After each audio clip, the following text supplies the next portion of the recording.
But there's also a phenomenon called desirable difficulty, and it states that the harder it is for us to learn something, the better it will stick. The more we challenge ourselves, the better. And so this is our opportunity to simulate an experience that will actually emulate what is going to be on our exams, but also what's going to be in our real world scenarios in our professional careers.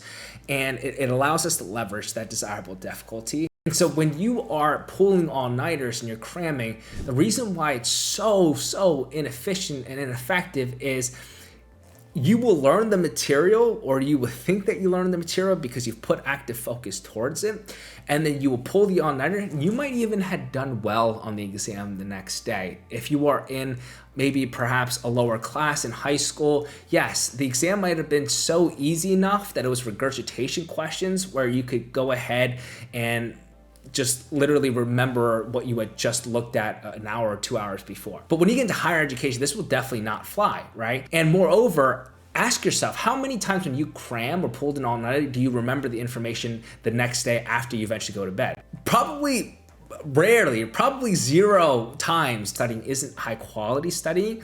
And moreover, if you have a high performing brain that day, you have a better ability to recall past information and to be able to create these linkages in information where, if you've created this web of knowledge that is so well developed with the linkages across, even if there's gaps in information across those linkages, you can fill those gaps in. You can almost be able to guess really well, if you will, because you have all this context of information, right? So you want your brain to be in its best performance state, so get your sleep.